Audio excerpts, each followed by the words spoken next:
Bonjour Gilles. Ah, super. Pas mal celle-là. Hein. Vous avez l'air en forme, vous. Super, très bien. Vous êtes le fondateur du groupe Mosaïque RH. Absolument.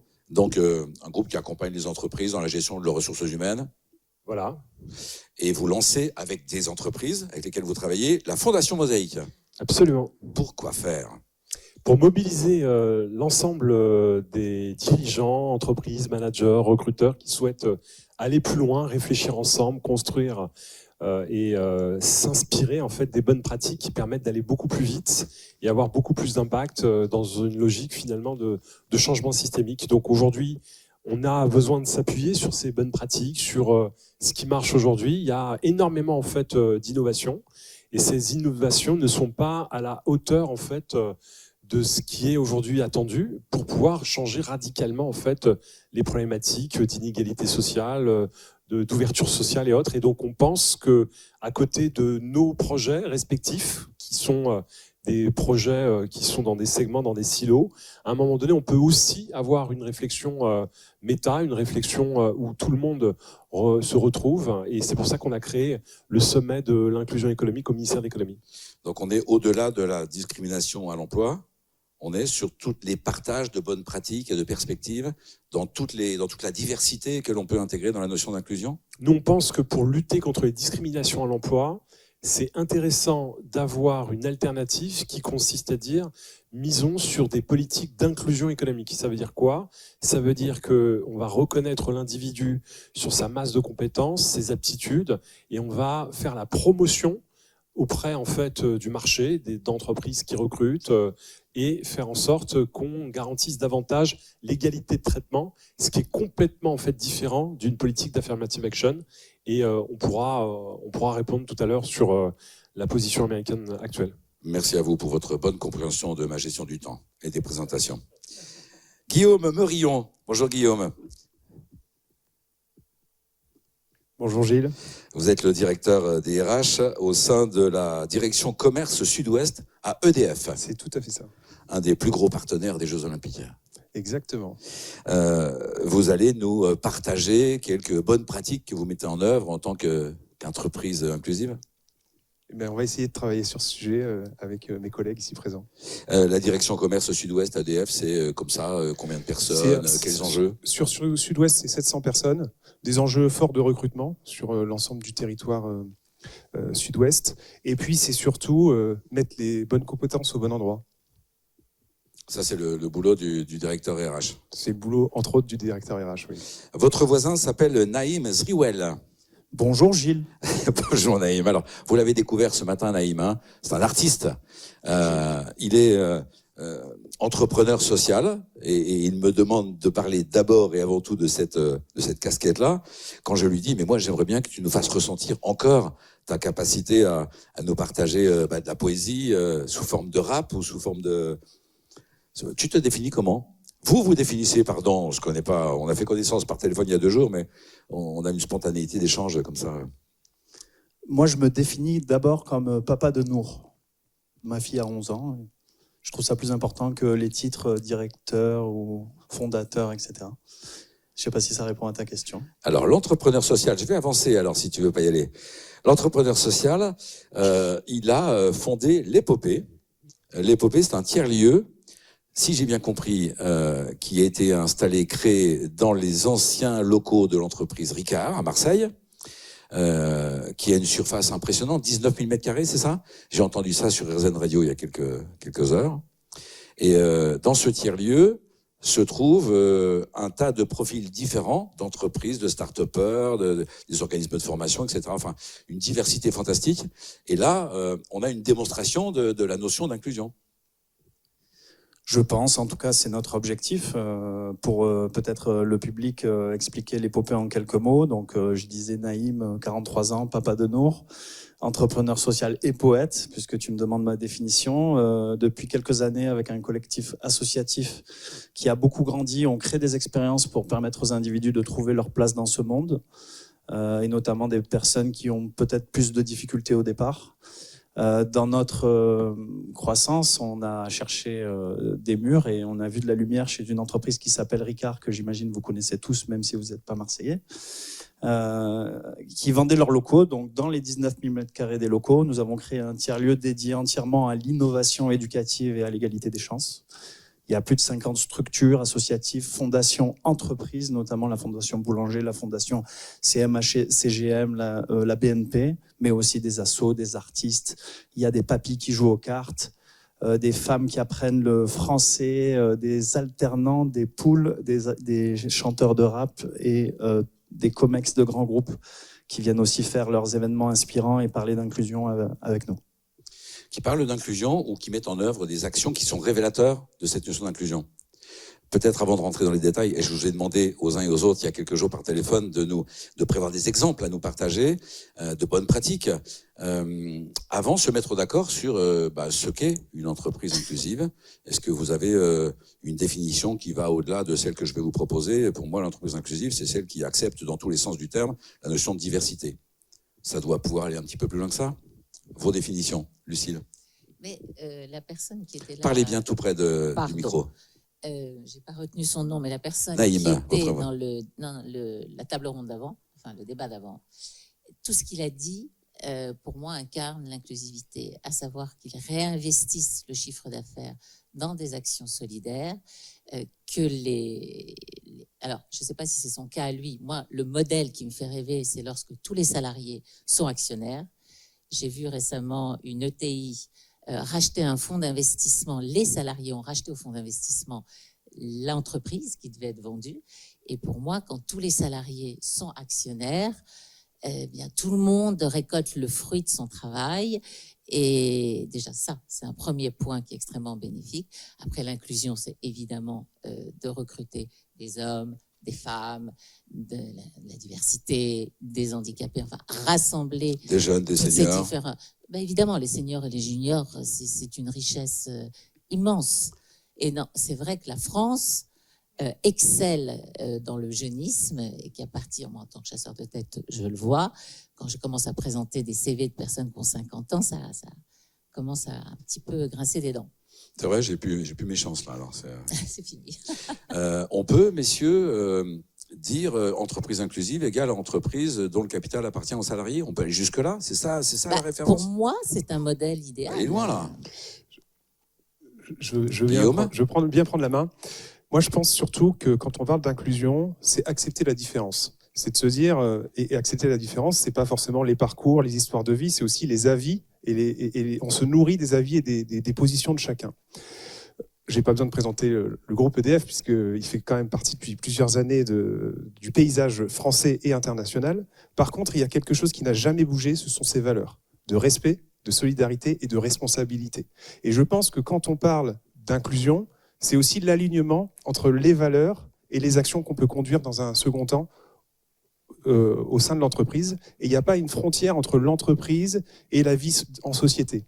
La vie en société est représentée en entreprise. Et donc, quand on parle de l'inclusion, on parle aussi de tous les sujets qui touchent aux femmes, aux personnes en situation de handicap, mais aussi au parcours, et mon voisin de gauche le disait, au parcours peut-être de vie qui font qu'on n'a pas pu faire les études qu'on aurait voulu ou qu'on n'avait pas la capacité à faire les études qu'on aurait voulu. Et pour autant, ça ne sous-entend pas qu'on ne peut pas faire un grand parcours et d'être accompagné par l'entreprise, puisque chez EDF, il faut le savoir, on parle beaucoup de la production, on a la commercialisation, et quand on commercialise auprès de particuliers, auprès d'industriels, on intervient sur le territoire, et le fait d'avoir des profils différents, ça permet aussi de toucher différentes personnes qui ont des aspirations ou des idées différentes. On fait quoi là? On adapte sa cartographie de personnel à la cartographie on fait de la sociologie, quoi.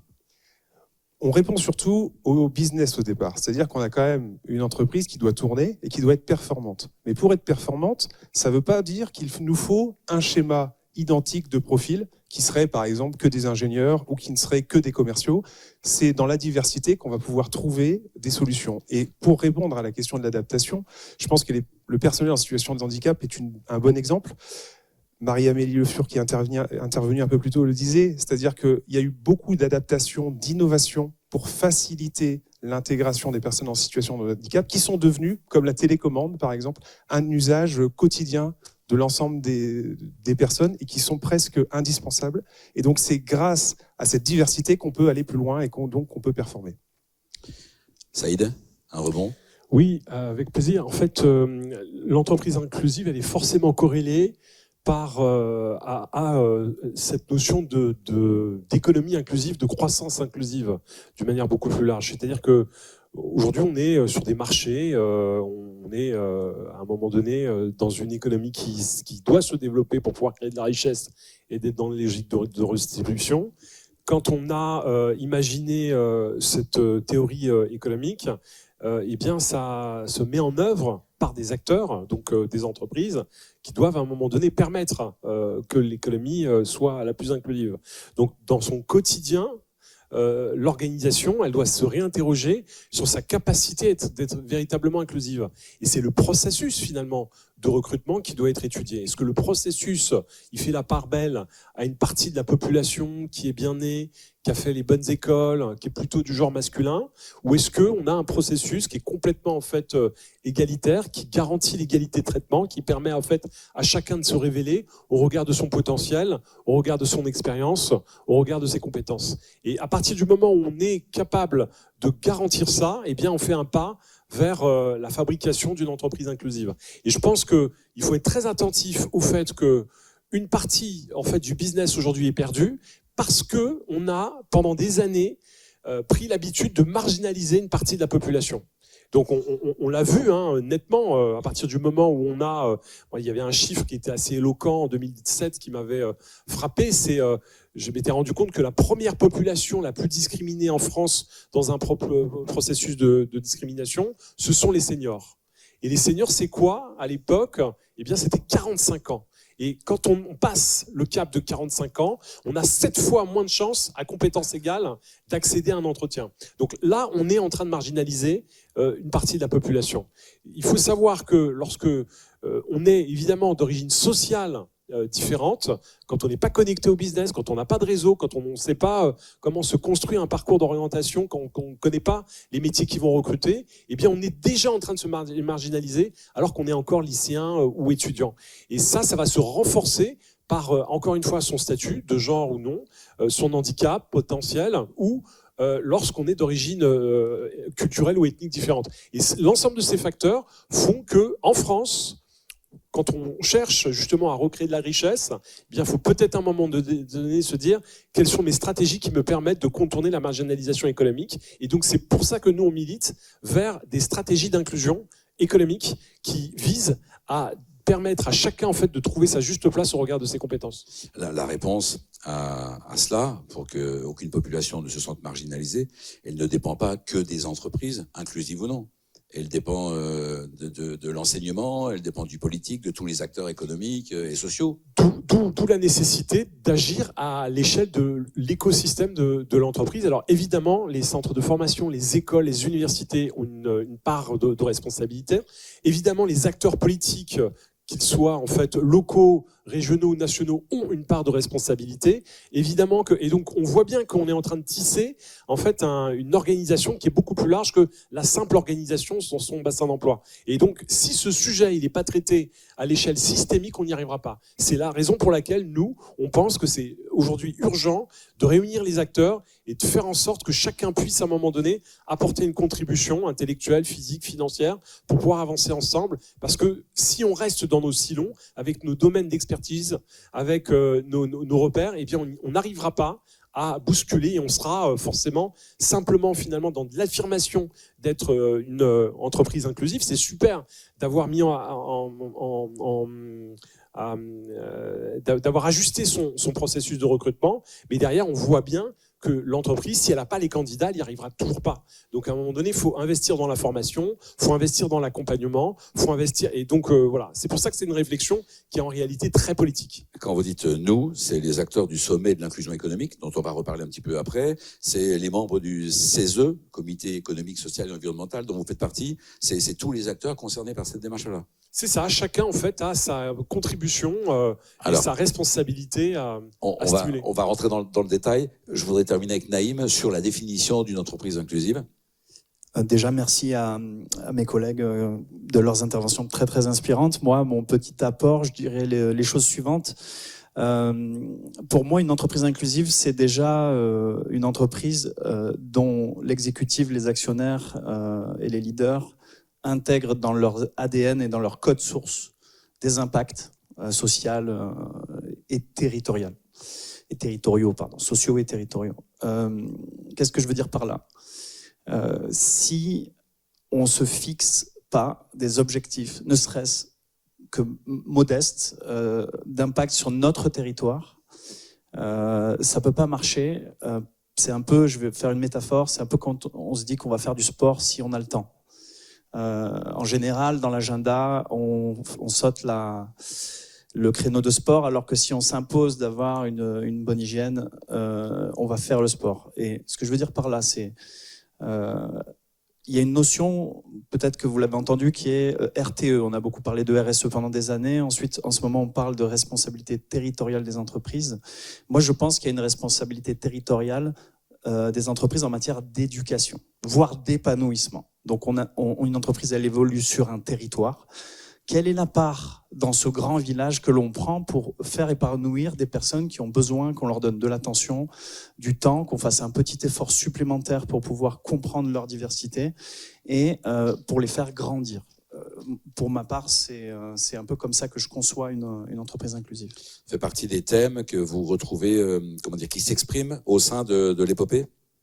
En quelque sorte, dans nos échanges avec les différents groupes, Airbus qui viennent en séminaire chez nous, ou EDF aussi, ou même Total Energies, le message qui est passé, c'est quelle est votre part pour faire grandir des jeunes sur un territoire ? Quand on parle simplement de l'effort que doivent faire à la plus petite échelle dans des ateliers, des managers, d'intégration de profils qui peuvent être extrêmement difficiles pour des personnes qui ont des cultures différentes de l'entreprise, c'est-à-dire un jeune qui débarque avec ses baskets, avec ses écouteurs, qui a des formes de posture.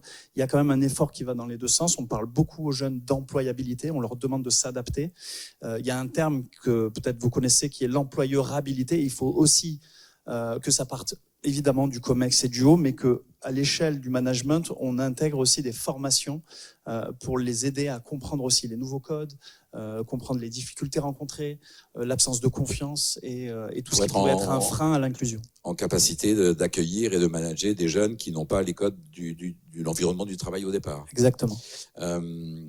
Est-ce que ça fait partie, ça, du rôle initial d'une entreprise de donner de son temps, de son énergie pour sensibiliser les jeunes au monde du travail. Voilà, une entreprise, ça doit dégager du résultat. C'est encore ça dans les esprits. Est-ce que vraiment, demain, toutes les entreprises doivent appartenir à leurs salariés et avoir une mission qu'elles rapportent un peu, beaucoup ou pas du tout, peu importe? De plus en plus. On doit vraiment aller vers là? Oui, je pense, pour vraiment rassembler tout type de population. Mais à l'inverse, cette génération Z qui est en quête de sens, là, ce sont des salariés qui veulent travailler pour des employeurs qui portent les valeurs. Les DRH vous disent aujourd'hui que les entretiens se sont inversés. Avant, ils évaluaient des candidats. Aujourd'hui, ce sont des candidats qui évaluent les entreprises. Et si l'entreprise, et c'est bien tout ça, ne respecte pas l'environnement, ne respecte pas les genres, ne respecte pas les seniors, c'est eux qui vont dire. Alors ça s'adresse à des candidats qui sont très sollicités. Mais il y en a beaucoup aussi, il ne faut pas les négliger. Ils vont dire, écoutez, non, vous ne faites pas assez bien. On se reverra plus tard quand vous aurez progressé. Qui nous partageait ce matin, je ne sais plus à quelle occasion, le fait qu'il y a une proportion de plus en plus importante, sensiblement ces derniers mois ou ces dernières années, de gens qui démissionnent ou qui changent de vie, aussi parce que l'environnement de l'entreprise tel qu'il est aujourd'hui ne répond plus aux valeurs, il n'y a pas d'alignement, quoi. Ben, ça, c'est l'événement post-Covid. La Covid a fait beaucoup évoluer les choses dans ce sens. Donc les entreprises doivent s'adapter, doivent montrer leur sensibilité à cette notion de diversité, d'inclusion, etc. Le télétravail. Et pour ça, elles mettent en œuvre des pratiques.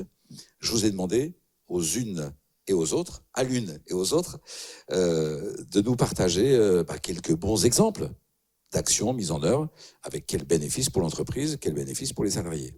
On commence par qui? EDF, Eh Guillaume. bien, écoutez, j'y vais. Alors, j'ai deux exemples que je voudrais partager avec vous, en lien avec ce qui a été dit par mes partenaires de table ce matin.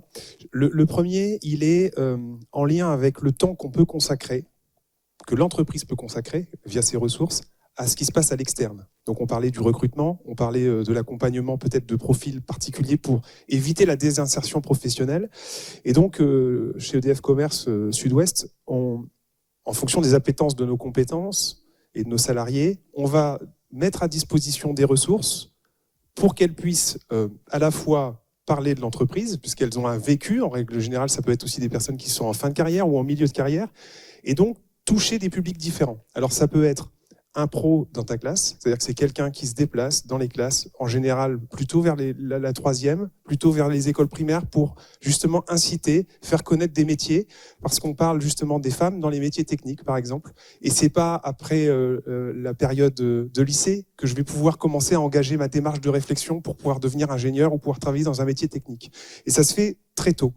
Et quand on fait ça, on est aussi dans un objectif de se dire, si dans les classes, il y a 20 ans, j'avais peut-être une étudiante pour 30 ou 40 étudiants ingénieurs, demain, si j'ai 50-50, ça me permet d'avoir autant d'opportunités pour la suite, pour pouvoir recruter des femmes et ensuite les faire évoluer sur des métiers avec comme les hommes, avec des responsabilités importantes et donc de pouvoir piloter une centrale nucléaire parce qu'il faut quand même avoir un bagage technique sérieux. Ça, c'est une première étape. La deuxième étape dont je voudrais parler, qui fait vraiment, qui est un engagement très personnel de ma part, elle touche ce qui se passe dans l'entreprise. On a, à l'externe comme à l'interne, un taux d'absentéisme qui est élevé. Le taux d'absentéisme, il est souvent lié, dans certains cas, à des maladies chroniques ou à des maladies lourdes qui mettent le salarié dans l'incapacité de venir tenir son emploi et de travailler, voire d'être distant pendant plusieurs années de l'entreprise, ce qu'on appelle plutôt la longue maladie.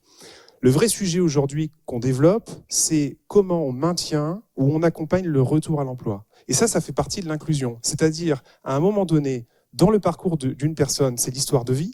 J'ai pu être affecté par une maladie, mais ça ne sous-entend pas derrière que je suis incapable de travailler. Par contre, je ne peux plus réaliser le travail tel que je le faisais jusqu'à présent. L'objectif, c'est de travailler avec les métiers pour se dire qu'une partie du temps, on peut l'allouer au travail, parce que c'est aussi, et ça a été démontré par des spécialistes, le moyen de se reconstruire et à travers les liens sociaux, à travers sortir de mes étapes médicales. Et donc, c'est accompagner les salariés dans la mesure du temps qui peut leur être alloué, à garder le lien avec l'entreprise. Et ça fait partie aussi de l'inclusion. C'est l'adaptation d'un poste de travail ou c'est un travail de longue haleine avec un système de temps partiel dans le temps, enfin des points. Comment ça se fonctionne, comment ça se met en œuvre? C'est à la carte. C'est-à-dire que chaque situation est différente. On peut imaginer des choses, et là vous êtes déjà dans le prisme de ce qu'on connaît aujourd'hui. C'est-à-dire on a le mi-temps thérapeutique, on a quelques heures à allouer. C'est plutôt de se dire, en fonction de la progression de la situation, et quand on est sur une maladie chronique, ça ne prévient pas. C'est aujourd'hui, et grâce notamment au télétravail, on peut aussi envisager des façons de travailler différentes. C'est surtout de dire, on va missionner une personne et on va travailler avec elle pour que le moment où elle sera prête, elle pourra revenir avec nous, elle pourra revenir avec ses collègues, et ses collègues aussi, parce qu'il y a le travail qu'on fait avec la personne, mais il y a le travail qu'on fait avec le management, avec les salariés qui sont déjà en place. C'est l'acculturation. Se dire que finalement, on a toujours fait d'une certaine façon, mais il faut peut-être qu'on fasse différemment et qu'on n'oublie pas qu'on est différent et que la différence fait qu'on va pouvoir avancer et performer ensemble. Quel résultat, quel bénéfice pour EDF ? Le résultat, il est clair. Je vous ai parlé des valeurs au démarrage. Respect, solidarité, responsabilité. On est en plein dans le cœur de ces valeurs. Mais le résultat, à la fin, c'est de faire en sorte qu'on ait le moins de personnes qui atteignent la désinsertion professionnelle, qui ne soient pas en capacité finalement de revenir. Merci à vous, Guillaume, pour ces deux exemples. Naïm, une action mise en œuvre, alors à l'épopée ou chez une des entreprises qui fréquentent l'épopée ? C'est bizarre, mais à la question, est-ce que tu as des exemples d'une entreprise inclusive? En ce moment, j'ai plutôt une forme de colère parce que je suis en train de vivre quelque chose. Je vais vous donner un tout petit exemple très concret. On a un centre de formation à l'Épopée qui forme des jeunes à l'audiovisuel. Donc, ce sont des formations qui sont gratuites. On recrute principalement des jeunes qui n'ont pas de réseau, qui sont issus des QPV, comme disent comme on dit, quartiers prioritaires de la ville, dans des quartiers difficiles. Et on les aide à trouver des apprentissages. Et je trouve qu'il y a une dialectique importante, c'est le pragmatisme de la rentabilité d'une entreprise et de sa productivité et ces enjeux d'inclusion, d'impact sur le territoire qui se mettent en place. En ce moment, j'ai beaucoup d'entreprises qui nous téléphonent, n'ont pas de budget pour embaucher un temps plein et se disent « Ah ben on a des aides, ça coûte 400 €. Est-ce qu'on peut avoir un monteur vidéo qui doit nous faire là, dès demain tous les montages vidéo pour nos réseaux sociaux ?» Moi, ce que j'aimerais avoir comme posture en face, c'est des entreprises qui comprennent que l'apprentissage, c'est d'abord un engagement de faire grandir un individu, de ne pas oublier que la première expérience, elle est fondamentale pour la confiance d'un individu qu'on peut briser quand on l'intègre mal. Et je vois beaucoup d'entreprises qui cassent les périodes d'essai et qui n'ont pas d'approche d'onboarding ou de management particulier pour nos jeunes, et ça me fait mal au cœur.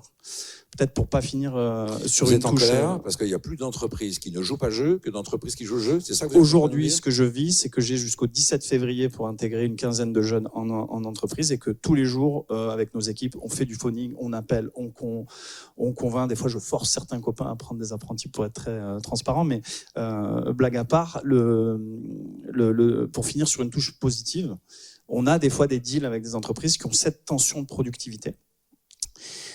Qui nous disent d'accord, on va prendre dans notre pôle communication 4 jeunes et on se met autour d'une table et on dit voilà, on regarde un peu les CV, on dit voilà, on va vous donner 2 jeunes qui sont dynamiques, qui vont réussir à être productifs assez vite. En échange aussi, vous nous prenez 2 jeunes pour lesquels il va falloir un lourd accompagnement pendant peut-être 3 mois, 6 mois pour nous aider sur des savoir-être. Je parle de profils entre 16 et 25 ans issus de la diversité. Et du coup, on constitue une équipe qui, dans sa diversité, amène une forme de richesse, puisque tout le monde s'aide en fait. Finalement, tout le monde est embarqué. Le boss, le manager, même les 4 jeunes en question dans cette entreprise-là. Ceux qui vont plus vite et moins Marseille. vite, sur le complémentaire. C'est ça. Merci pour ce partage. Plaisir. J'ai demandé à Naïm, comme aux autres, si tu avais une sorte d'entreprise exemplaire à nous citer ou une action exemplaire. Et il me disait tout à l'heure qu'il cherchait encore. C'est-à-dire qu'il y en a plein qui font plein d'actions, mais qui soient complètement exemplaires. Il y a des palmarès d'entreprises de Best Place Allez-y. et tout ça, mais est-ce que c'est, je ne sais pas si... Bon, on va en parler juste après, quand on va parler de l'actualité et du contexte. Les actions sont là. Parlez-nous d'une action aussi. Va dans le sens de Naïm. De ce que vous venez de dire. À un moment donné, j'ai essayé de mettre pas mal d'énergie pour essayer de placer des handicapés, parce qu'il y avait un vrai besoin. Et autant les RH jouaient le jeu, mais les opérationnels faisaient tout pour ne pas les prendre. Et ils disaient, on va payer l'amende, parce qu'on n'en veut pas, finalement. Enfin, c'était sous-entendu. Ce n'était pas exprimé comme ça. Donc ça, c'est un exemple négatif. Je vous demande de m'apporter des exemples positifs, s'il vous plaît. C'est la réalité. Non, mais c'est la Je rappelle qu'on est sur RZN Radio. Non, on est à Vivo, mais quand même, il faut s'adapter. Peut-être pour compléter ce qui vient d'être dit quand même, parce que c'est intéressant. En fait, c'est... La question de fond, elle est pas de confronter ces situations, elle est plutôt de se dire comment on trouve une ouverture dans une situation qui est très simple. Le management est là, et dans le recrutement, dans l'accompagnement de son personnel, il est là pour répondre à un besoin qui peut être technique, qui peut être commercial, et en tout cas de répondre à des engagements qu'il a pris, qui sont souvent à court terme. Et donc c'est là où il y a la part belle pour le RH, et j'en profite, en tant que facilitateur, c'est-à-dire que le RH permet de faire le pas de côté et de regarder au-delà de la performance, et c'est ce que Naïm exposait aussi, en se disant finalement on vient chercher quelqu'un parce qu'on en a besoin tout de suite et on n'a pas imaginé toutes les contraintes d'accompagnement et de professionnalisation qu'il va falloir faire. L'idée c'est de se dire on ne peut pas confronter les deux. On a un besoin direct d'avoir une compétence immédiate, presque immédiate, parce que peut-être qu'on a cherché pendant longtemps, parce que peut-être qu'on n'a pas trouvé, peut-être qu'on s'y est pris à la dernière minute, parce que le besoin vient d'être exprimé. Le RH, son job, c'est aussi de faire le pas de côté et de dire, OK, on pourrait avoir cette personne-là, peut-être qu'il faudra qu'on l'accompagne, il va peut-être falloir qu'on prenne du temps pour cette personne, quelle que soit sa situation et son parcours de vie. Mais l'objectif, c'est pas de rester sur 3 ans, c'est de le gérer dans une perspective à moyen ou à long terme. Et c'est ça le sujet de fond, c'est ne pas confronter les 2 points de vue, mais c'est plutôt de se dire comment on fait du gagnant-gagnant. Ça passe par le deal que proposait Naïm tout à l'heure, notamment. Entre autres. Ça marche. Merci à vous. Lucille, un exemple positif, s'il vous plaît. Non, mais non, mais je vous lâcherai pas. Non, mais je suis quelqu'un de plutôt positif. Mais quelquefois, il faut être réaliste. Alors, oui, je peux vous donner des noms d'entreprises. Non, pas obligatoirement des noms, mais un exemple de pratique que vous savez exemplaire. Sinon, je sais que Saïd, il en a 10. Donc ça va aller. Oui, non, mais alors ça, c'est pas une entreprise, c'est une association. Mais c'est vrai qu'il y a des associations qui ont les épaules larges comparables à une entreprise. Oui, ben, on va parler d'IWF, donc une association que j'ai présidée pendant 6 ans. Très bien. Voilà, et qui a pour vocation justement de féminiser les instances de direction des entreprises en vertu des Alors, quotas. qu'avez-vous fait comme bonne pratique inclusive? Voilà, on doit être à la 5e manifestation. On rassemble des entreprises, on les réunit autour de tables rondes, on fait venir des étudiants, on a des études et on prouve par A plus B que de recruter des femmes, c'est pas faire une bonne action, c'est apporter de la performance à l'entreprise. En gros, on ouvre les chakras, on essaye de casser les biais et on met en avant aussi le fait que des femmes injustement n'ont pas assez confiance en elles, donc on les aide à trouver les moyens pour trouver cette confiance. Vous le confirmez, ce constat-là? C'est pas seulement, une croyance. Les femmes ont moins confiance que les hommes. Alors ça, moins confiance en elles, que les hommes. Je vous le confirme.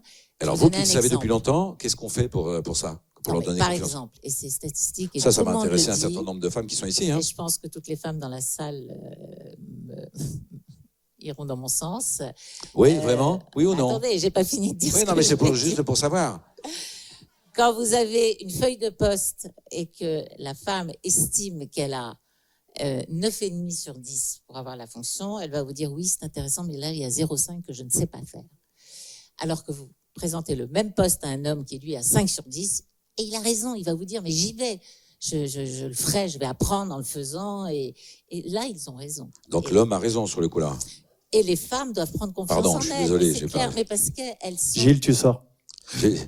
J'ai pas su résister. Elles sont dans le perfectionnisme, et puis elles savent peut-être inconsciemment ou consciemment qu'elles sont attendues au tournant, parce que c'est pas encore fluide. Alors qu'est-ce que l'on fait? Est-ce qu'il y a des exemples? On les rassure, et puis si elles veulent être formées encore plus, parce que ce sont les reines de la formation, elles peuvent faire des formations additionnelles, mais surtout, il faut les pousser à être audacieuses et à prendre le rôle, et généralement, ça se passe très, très bien. Je sais qu'après, vous nous parlerez de formation qui s'adresse autant aux hommes qu'aux femmes, mais de formation au management bienveillant, etc. On en parlera juste après. Saïd, vous avez été patient. Est-ce que vous voulez bien nous partager quelques bonnes pratiques? Alors moi, je trouve qu'il y a une bonne pratique qui est redoutable parce qu'elle permet en fait de poser les sujets. C'est de faire en fait des baromètres. Quand une entreprise, elle se pose la question de est-ce que je suis une entreprise inclusive ou pas, ce qui permet de sortir de la subjectivité, c'est de mesurer les faits. Et aujourd'hui, en fait, sous recommandation du défenseur des droits et la CNIL, on peut finalement sonder les collaborateurs et les pousser finalement à répondre à un certain nombre de questions. Et à l'issue de ça, on voit tout de suite en fait le niveau d'inclusivité de l'organisation. Ça, c'est intéressant. Et le deuxième intérêt, c'est que ça permet en fait de dégager des pistes en fait de travail. Et on va se dire, tiens, sur les femmes sur des fonctions de dirigeantes, sur les juniors en alternance et les quartiers politiques de la ville, sur la question de l'handicap, eh bien, je ne suis pas bon ou je suis très bon. Et à l'issue en fait de ce travail, qui est un travail qu'on peut faire assez rapidement en réalité, eh bien ça permet d'abord de se comparer à d'autres entreprises de son secteur. Et nous, on a été jusqu'à créer en fait des baromètres sectoriels. On l'a fait dans les métiers de l'investissement. Et on a comparé les fonds d'investissement, les banques d'investissement sur ces questions-là. C'était très intéressant à la demande de la fédération. Et derrière, on sort des objectifs. Et là, j'ai un autre exemple qui est très éloquent. C'est Sanofi qui dit chaque année, je recrute 1500 apprentis. Et je me rends compte que dans les apprentis en fait qui postulent chez nous, il y a très peu d'apprentis qui résident dans ces territoires les plus pauvres de France, qu'on appelle les quartiers politiques de la ville. Donc, est-ce qu'on peut imaginer trouver un partenaire qui va nous aider à améliorer notre sourcing? Et donc, Sanofi s'est fixé 10% en fait de population résidant dans les quartiers politiques de la ville, et évidemment à compétences égales. L'idée, c'est de savoir trouver en fait des candidats qui correspondent aux critères.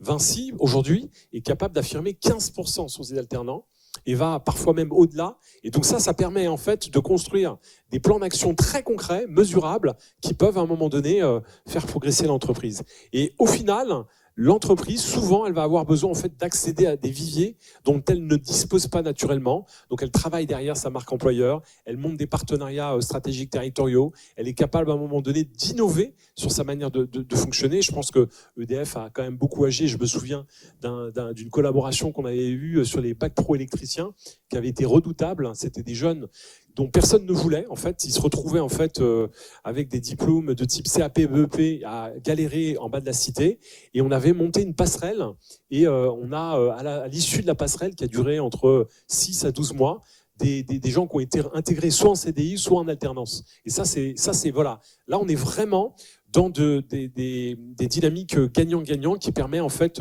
d'avancer. Et donc, nous, on a aussi permis la création d'une plateforme digitale qui s'appelle diversifiervostalents.com. Donc, j'invite tous les recruteurs ou tous ceux qui veulent participer à ça, puisque cet outil, il est gratuit, et c'est la structuration en fait d'un vivier qualifié grâce à des tests de personnalité avec un partenaire qui s'appelle Assess First, et qui permet à tous les recruteurs, si vous avez besoin de chercher des juniors, si vous avez besoin de chercher des expertises métiers, si vous avez besoin de renforcer votre vivier sur des territoires spécifiques, vous vous connectez, vous publiez votre profil de poste, et un algorithme de matching sur les aptitudes comportementales notamment vous recommandera des profils à rencontrer, et ça, c'est d'accès libre. Voilà. Est-ce que sur cette plateforme-là, je vais trouver aussi des exemples de baromètres? Si dans mon entreprise, je souhaite proposer, impulser ce qui n'est pas mesuré, n'est pas managé, alors vous l'avez dit tout à l'heure, donc il faut les créer, ces baromètres-là, s'ils existent déjà quelque part. Alors ils existent, c'est assez standardisé maintenant, c'est même décliné à l'échelle européenne, et là il faut plutôt passer par une prise de contact directe d'un consultant qui transmettra les outils. Mais déjà, quand on regarde ce que propose le défenseur des droits, on a un certain nombre d'outils qui sont déjà bien suggérés. Merci à vous pour ces exemples. Est-ce qu'on a, par rapport à ces exemples-là ou d'autres, des questions? Ici, ça fait 2, super.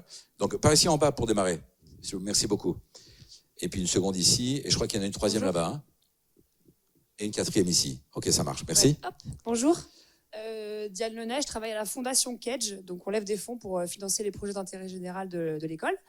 Et on a créé l'école entrepreneuriale, donc c'est une école en 3 ans où on forme des jeunes des quartiers prioritaires de la ville et en décrochage à créer leur propre emploi et à devenir en fait, à créer leur propre emploi et à devenir entrepreneur de soi.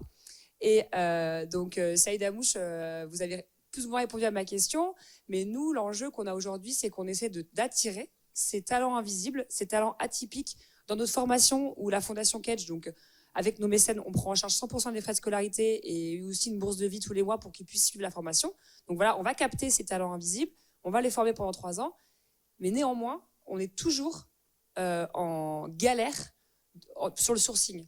On a beau être avec des partenaires prescripteurs qui vont dans les quartiers, dans les QPV, dans les zones rurales, on a toujours nos promos, on a 15 places par an par campus, et ça reste encore un sujet d'aller capter ces talents. Il faut remplir. Il faut remplir. Vous connaissiez son site?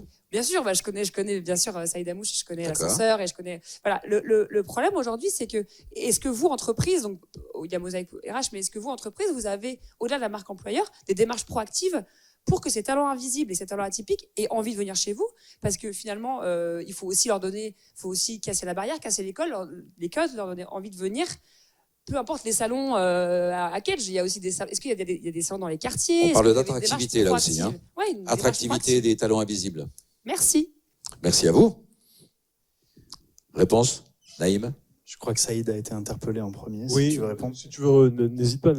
Oui, donc c'est essentiellement en fait un sujet en fait de marketing territorial et de communication. Donc plus on sera fort, proactif, puissant dans l'offre de valeur, plus on va attirer et attirer en fait ces candidats. Donc voilà, je pense qu'il y a un exemple extrêmement intéressant, c'est ce qu'a fait Moussa Camara avec les déterminés. Il y a une puissance de frappe avec une communication très forte sur les réseaux sociaux. Il incarne le truc et ça donne en fait de l'envie, de l'enthousiasme. Et ensuite, il crée les ponts avec les bons partenaires. Donc voilà, je crois que un des leviers aujourd'hui, c'est quand même les réseaux sociaux. Donc Kedge, il faut que vous soyez présents sur les réseaux sociaux. Hein. Il faut travailler avec des créateurs de contenu et vous verrez, ça va complètement changer. Et puis surtout, montrer la preuve par l'exemple. Il faut à un moment donné rendre visible ceux qui sont déjà passés par votre parcours et que eux viennent faire la promotion en fait de tous les bénéfices. C'est important de voir des grandes écoles de commerce se positionner sur ces sujets-là et c'est aussi comme ça qu'on crée des dynamiques de rapprochement. Faites de vos talents des ambassadeurs de Kedge. Hein? Ok, super. Seconde réponse. Si je peux me permettre, merci pour la question. Juste de rebond, en complément de ce que vient de dire Saïd, à Marseille, on a eu le Marseille en grand et dans le cadre de Marseille en grand, on a eu le Carrefour de l'entrepreneuriat. On a dû accompagner 2000 jeunes issus de ces quartiers pendant 2 ans, entre 18 et 30 ans. Et je peux vous garantir que, en étant, et je le dis en toute humilité, des experts de la mobilisation et du sourcing, on a galéré. Mais on a galéré pour un point. Je pourrais parler 2 heures de ce sujet, mais non, on a une minute. J'ai bien compris, c'était une façon de parler. Je vais vous parler de moi. J'ai été décrocheur scolaire à 15 ans et j'ai repris les études à 24. Entre-temps, j'ai eu des bonnes rencontres. J'ai rencontré les bonnes personnes, mais ce qui a fait l'essentiel de mon auto-exclusion du système, c'est mon manque de confiance envers les structures, parce que j'avais l'impression que j'allais ressentir un nouvel échec. Donc, quand on dit à un jeune, tu vas être entrepreneur, l'Everest est trop grand.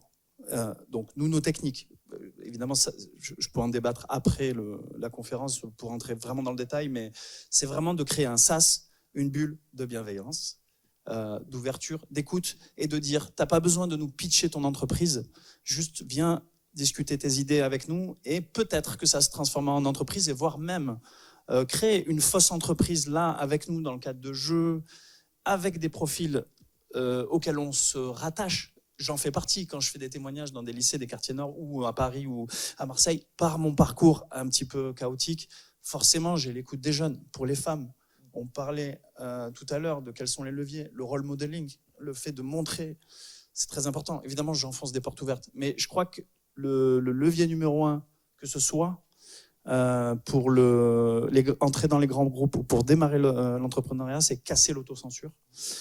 EDF, ça fait flipper. Airbus, ça fait flipper. Un jeune rêverait d'avoir un CDI chez EDF et pourtant se dit, c'est pas pour moi. Un élément de réponse, Guillaume? Il me tend une perche, pas de débat, hein, il me tend une perche extraordinaire. Merci. Non, c'est ce que je disais tout à l'heure dans les exemples. C'est-à-dire que, en effet, un grand groupe, ça fait peur, mais à contrario, la communication, et on l'a vu à travers les Jeux Olympiques et Paralympiques, qui a été quand même, EDF était un grand partenaire, c'est intéressant parce que ça interpelle. Après, ce qui se passe, c'est la région. C'est en région, sur le territoire, en local, qu'on va pouvoir aller toucher les gens. Et je le disais dans l'exemple que je prenais tout à l'heure, détacher des professionnels de chez nous pour aller parler aux jeunes en 3e, au lycée, sur qu'est-ce qu'on peut faire, qu'est-ce qu'on pourrait faire, ça ouvre, et c'est ce que vous avez dit, messieurs, ça ouvre des idées. Ça ne veut pas dire que ça sera le parcours défini, mais ça permet de se projeter professionnellement. Et je pense que même en interne, aujourd'hui, on est confronté à beaucoup de salariés qui sont chez nous depuis longtemps et qui ne savent pas ce qu'ils veulent faire après.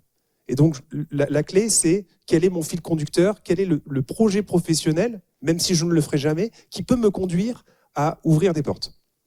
Et de la part des entreprises, donc de l'écoute, de la proximité, de la présence sur le terrain. Merci beaucoup. Une autre question qui était ici. Très bien, merci beaucoup. Présentez-vous si vous voulez bien. Ah, le micro arrive sur votre gauche. Merci. Bonjour, Angélique Devaux, Société Cosma Expert. Alors aujourd'hui, on parle d'entreprise inclusive. J'ai envie de dire c'est un petit peu récent. Il y a quelques années, le terme était inexistant ou en tout cas très peu connu. Ma question est simple, c'est savoir combien de temps il vous a fallu pour pouvoir vous définir comme une entreprise inclusive, les étapes clés, les barrières, les freins et les next steps. C'est comment vous projetez, c'est quoi l'amélioration continue sur ce sujet demain? Merci à vous pour votre question. Vous nous faites une transition avec l'actualité. Et Vous voulez absolument parler de Trump cette impulsion aujourd'hui. américaine mais ça nous amène quand même à une question qui est ce modèle de l'entreprise inclusive. Est-ce qu'on va pouvoir le porter encore vraiment? Ou est-ce qu'il faut qu'on le porte d'autant plus? Et à ce moment-là, y mettre plus d'énergie. Mais répondons à la question de mademoiselle. Alors, moi, je vous laisse répondre à sa question, parce que vous êtes dans le monde de l'entreprise. Moi, je suis plus dans le service. Et après, moi, je répondrai par rapport à ce Merci, fameux Lucille. Donald. Très bien. Donc, les étapes, combien de temps, travail de longue haleine, et est-ce que c'est encore pour longtemps? Non, ça, c'est la seconde partie. Qui veut répondre? Guillaume? Je crois qu'on m'a un peu visé, mais j'aurai les mêmes réponses que mes partenaires. En fait, je pense qu'il n'y a pas de grand soir, et je pense que c'est quelque chose qui se travaille, et il n'y aura jamais un résultat optimal de 100% des situations auront été réglées. On aura toujours un contre-exemple, on aura toujours une difficulté. Je pense que c'est aussi une conviction à la fois personnelle, et ça nous engage. Je reviens toujours aux valeurs d'EDF qui n'ont pas bougé, alors que l'entreprise a subi quand même ces dernières années beaucoup de chahuts à travers la concurrence, à travers le législateur, à travers les décisions politiques. Mais au final, les transformations, elles nous engagent parce qu'on a des gens à l'intérieur de l'entreprise qu'il faut accompagner. On les a certainement recrutés à un moment donné pour faire un job, mais le job qu'elle faisait il y a quelques années, c'est plus forcément celui d'aujourd'hui. Donc ça nous engage individuellement et collectivement à trouver des solutions pour avancer. Donc l'un des principes de base, c'est la formation. Ça peut être dans certains cas la sanction, c'est-à-dire que quand on a des dérives, il faut qu'on soit aussi capable de marquer ces dérives et de dire que là, on a franchi une étape sur laquelle on ne veut pas aller. Et on en parle beaucoup, et on n'en parle pas beaucoup, pardon, et ça fait aussi partie de la bienveillance, c'est de se dire, voilà, j'ai vu, je ne peux pas laisser la situation telle qu'elle est. Et après, c'est aussi une démarche de longue haleine, en se disant, je reprends les échanges qu'on a eus tout à l'heure sur l'ambition de mettre des femmes dans des comités de direction. Oui, c'est compliqué aujourd'hui. Pourquoi? Parce qu'on n'a pas toujours le potentiel pour pouvoir, à court terme, pour pouvoir permettre, dans les conditions favorables, de mettre les bonnes personnes, que ça soit chez des hommes, des femmes, parce qu'on n'a pas parlé de la religion. La religion est aussi un sujet en termes de culture dans l'entreprise, comment on fait cohabiter toutes ces situations-là. Donc je pense qu'on a le premier chemin, c'est d'acculturer tout le monde, le manager comme les salariés, le manager étant un salarié de l'entreprise, le dirigeant étant aussi un salarié peut-être un peu spécial, mais de l'entreprise de la même façon. Donc il faut vraiment avoir une culture commune. Le groupe EDF, c'est plus de 160 000 personnes un peu partout. Vous imaginez bien le nombre de directions que ça engage et le nombre d'efforts qu'il faut faire pour acculturer tout le monde de la même façon, sachant que historiquement, c'est une entreprise française. Si je vais sur une des filiales qui intervient au UK, une autre qui est en Chine, vous imaginez bien que la culture n'est pas la même. Pour autant, il faut qu'on arrive à travailler ce sujet de façon ouverte et pour aller finalement... Encore une fois, c'est un écosystème. On parlait ce matin de la nature. La nature, l'écosystème de la nature, c'est pas un animal multiplié de la même façon partout. C'est bien beaucoup d'animaux différents qui permettent de créer un écosystème dans lequel on va ajouter des végétaux, etc. En entreprise, il y a un écosystème qui fait qu'on a besoin de l'ensemble des parties prenantes pour pouvoir réussir à construire quelque chose. Des complémentarités. Merci pour votre réponse. Et il nous reste moins d'une dizaine de minutes. J'aimerais, avant qu'on termine cette table ronde, que l'on ait le temps à la fin, que vous nous passiez un tips, une recommandation, un conseil à chacune et à chacun d'entre nous. Donc d'ici là, encore 2-3 questions. Ici, là-bas, le micro est là. Et puis on vient vers vous après. Hein. Merci beaucoup. Oui, un peu une question à intervention. Donc moi, je m'appelle Abdel. Ah, pardon. Il faut se lever. Moi, je m'appelle Abdel, je suis papa d'un petit garçon métis qui s'appelle Elias, 8 ans. Donc j'aime bien en fait aussi me présenter comme ça parce que ça pose le sujet de la filiation et de ce qu'on va transmettre quand même derrière. Et ancien QVT, donc ancien pauvre des quartiers, pour le dire, en bourgeoisie. Donc voilà, j'ai réussi, hein. Enfin en tout cas je réussis, je vais à Bordeaux dans un petit appartement bourgeois plutôt sympa. Et puis à travailler en fait sur des processus de légitimation pour avoir sa place. Je suis content de revoir Saïd. J'ai l'impression en fait qu'on revoit en fait des bons copains en fait, pour ainsi dire. Saïd Amou, je l'avais rencontré en fait il y a maintenant peut-être 5 ans, 4 ans, et grâce à lui, grâce à ce qu'il fait, on m'avait donné la possibilité d'être haut fonctionnaire, parce qu'il y avait le sujet en fait d'ouvrir également la haute fonction publique sur des enjeux de diversité. Alors, je ne suis pas allé au bout parce que je voulais rester à Bordeaux, pour le coup, et parce que je voulais être pleinement manager et pas être juste sur une expertise en fait technique qui ne me permettrait peut-être pas de totalement rebondir par la suite. Qu'est-ce que je veux dire ? Je veux dire, en fait, il y a plusieurs choses qui ont été évoquées. La notion de responsabilité territoriale des entreprises, j'en suis, parce qu'il y a eu beaucoup de travaux avec une collègue qui s'appelle Marilyn Philippi sur cette question-là. Elle vient poser le sujet du construit social. Derrière, en fait, comment on fait territoire ensemble. Sur le sujet en fait, de l'entreprise, inclusive, ouverte, etc., la réalité, c'est qu'elle a à s'adapter en fait, à ses environnements. Et avant même en fait, qu'on parle de RSE, il y a le fait en fait, que quand la pression sociale est forte, quand la demande en fait, est forte sur le territoire, l'entreprise s'adapte. Parce qu'elle vient comprendre également qu'elle doit répondre et que ça vient aussi nourrir en fait, une qualité de la performance par ailleurs. Donc, ce n'est pas le pays des bisounours en fait, derrière. C'est vraiment en fait, du rapport de force. Ce n'est pas un mal de le dire, en fait, pour le coup, un lieu de conflictualité, mais qui peut orienter en fait, vers une performance, qui peut orienter vers des sujets en fait, politiques hyper positifs. Donc ça, pour amener également en fait, du positif là-dessus. Et le troisième niveau, moi je voulais toujours être directeur général, d'être aux affaires, avoir la possibilité en fait, de transformer et de faire. C'est compliqué en fait, pour chacun, quels que soient en fait, les diplômes. Deuxième sujet, là j'ai envie d'être en CA, en conseil d'administration. Sauf que quand on est petit beurre, il n'y a pas la loi Copé-Zimmermann, en fait, entre guillemets. Il n'y a pas en fait, des éléments en fait, qui viennent légiférer et qui viennent en fait, structurer également la manière dont on peut faire entreprise. Pour dire quoi ? Pour dire en fait, merci de vos témoignages, qui viennent apporter en fait, des éléments de structuration dans une nécessité de faire autrement. Et précisément sur des temps de rencontre en fait, comme ceci, on se dit qu'il y a peut-être moyen de faire et de transformer au long cours. Pardon, j'ai été un peu long, mais voilà. Bravo. Mais je me demande s'il y a besoin d'une réponse. Je crois pas. Déjà, moi, j'ai un conseil à vous donner, c'est devenir un rôle modèle. Parce que vous êtes inspirant. Et vous devriez communiquer sur les réseaux sociaux en ce sens. Kedge, Fondation Kedge, il y a un truc à faire. On ouvre un compte TikTok et Snapchat tout de suite pour monsieur. Voilà un rebond intéressant. Merci à vous. On parle de Trump alors ou pas ? Non, pardon. Dernière question. Non, mais Lucille m'a promis qu'elle allait faire ça en 1 minute. Bonjour. Donc, Ezequiel Terol de Maxon Leadership. On travaille avec des dirigeants d'entreprises pour les aider à développer des cultures de leadership humaniste. Et j'ai une question en fait pour Guillaume.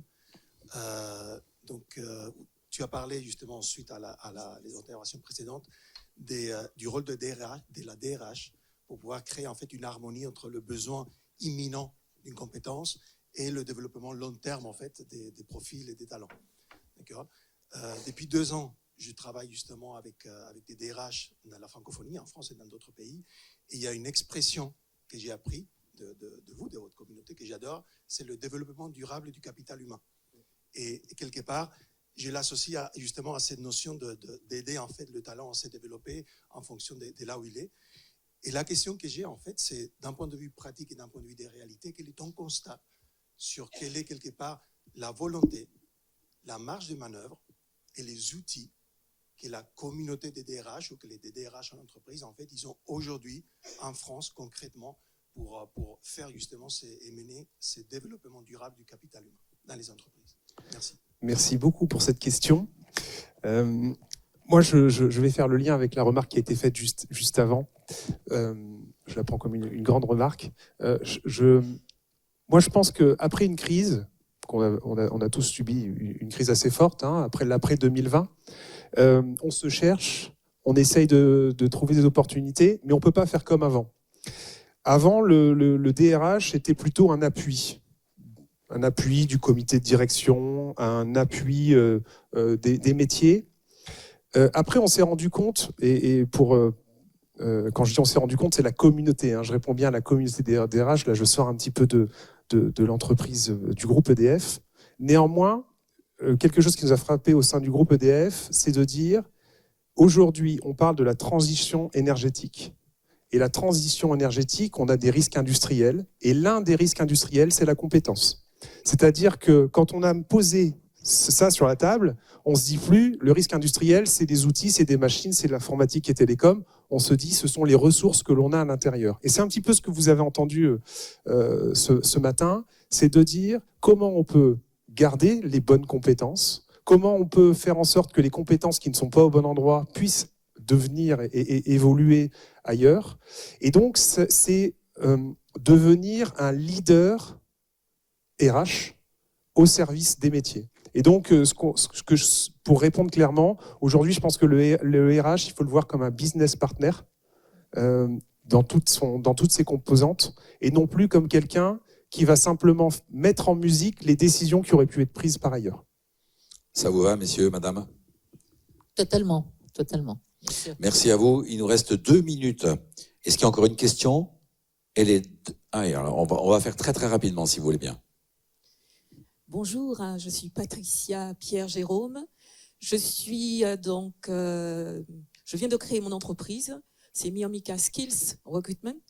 Je suis basée sur Dax, incubée donc à Pulseo, et je vous rejoins tous. Je suis donc, on va dire, à l'image de l'inclusion, puisque je suis femme, je suis de la diversité, je suis en situation de handicap, et j'évolue dans le domaine de l'emploi, de la formation, de l'orientation depuis beaucoup d'années, et j'ai compris qu'il fallait effectivement aborder l'autre, la diversité, à travers la compétence.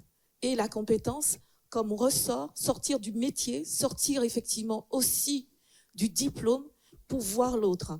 Alors, c'est peut-être pas une question, nous parlons d'inclusion, nous sommes tous d'accord pour dire que l'inclusion est nécessaire pour toucher ces richesses qui nous sont effectivement parfois, qui sont inexploitées. Et du coup, comment envisagez-vous l'inclusion à l'aune de l'IA? Merci pour votre question. Merci pour votre témoignage. Alors, l'IA va prendre la place de Trump, c'est très bien comme ça. Comme ça, le message est passé. Vous avez 30 secondes pour répondre à la question de l'IA et ensuite vos recommandations. L'IA. On en parle, Saïd ? Oui, avec grand plaisir. En fait, l'IA, il y a 2 entrées possibles. La première, c'est comment l'IA peut permettre d'améliorer d'une manière massive l'employabilité des candidats qui ont moins de chances que les autres.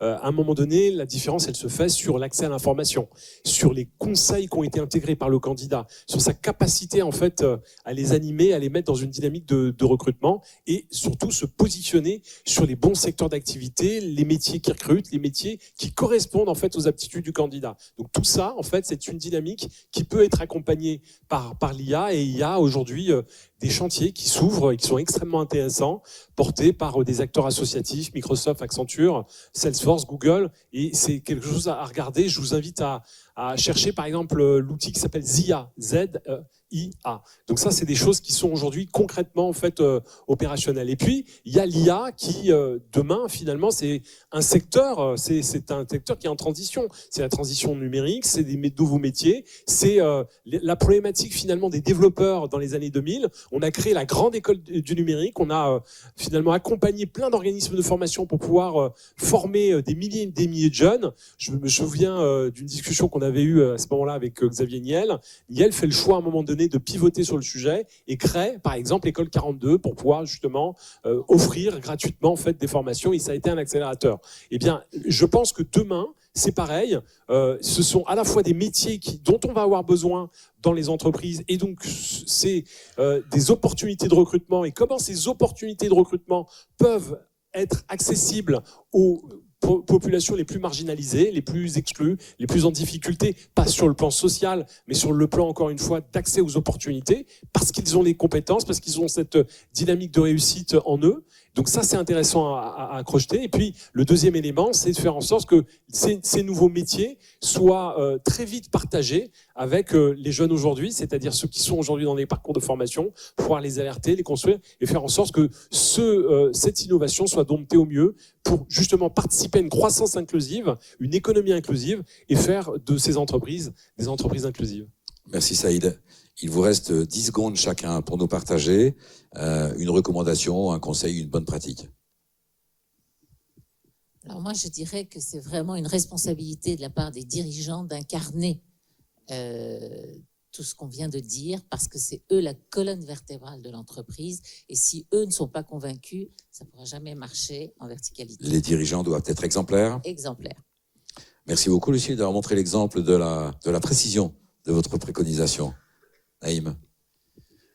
Ma préconisation sera autour des mots. Je pense que régulièrement, génération après génération, les mots perdent de leur puissance, perdent de leur sens. Je crois que le mot inclusion ne veut pas dire la même chose pour toutes les mouvances, pour tout le monde, que le mot bienveillance, pareil, et peut être à la fois un mot vide et un mot plein. Et donc, je pense qu'il faut tous ensemble réinventer des mots pour poser nos envies de changer le monde. Et j'ouvre en disant, est-ce que le mot entreprise inclusive est encore aujourd'hui en 2025 le bon terme? Je ne sais pas, je n'ai pas la réponse. Je vous laisse la tâche. C'est le poète rappeur qui nous pose la question. Guillaume? Peut-être se dire que il n'y a rien de facile. C'est-à-dire que la vérité est au milieu. On a d'un côté le recruteur, de l'autre côté le candidat. Chacun a son point de vue. Et donc, dans l'inclusion, c'est faire le pas de côté nécessaire pour se poser les bonnes questions à court terme, à moyen terme et sur le long terme. Et c'est là où tous les acteurs doivent travailler ensemble. J'imagine que ça va rejoindre les propos de Saïd. J'espère, j'aurais fait une transition. Oui, vous avez raison, la nécessité de se mobiliser tous ensemble pour agir. Et puis surtout, en fait, la meilleure réponse qu'on doit faire aujourd'hui à cette vision américaine qui débarque chez nous, c'est qu'il ne faut pas finalement céder au repli, mais investir un maximum dans des logiques d'égalité de traitement. Je crois que c'est ça qu'il ne faut pas lâcher. J'espère que le message est passé ce matin. Mais le recul sur les politiques diversité et d'inclusion, c'est d'abord un recul sur les politiques de quotas notamment ethniques. Et en France, c'est pas nos valeurs. Nos valeurs, nous, c'est l'égalité de traitement. Donc, il faut se battre là-dessus. C'est comme ça qu'on reconnaîtra chacun au regard de ses compétences et sa juste place en France. Merci à vous, Saïd. J'ai 5 remerciements à vous proposer avant de clôturer complètement cette table ronde. Les 4 premiers, bien évidemment, c'est à Guillaume, c'est à Naïm, c'est à Lucille, c'est à Saïd. Le 5e, c'est à vous qui avez contribué au déroulement en posant des bonnes questions. Merci beaucoup et bon appétit.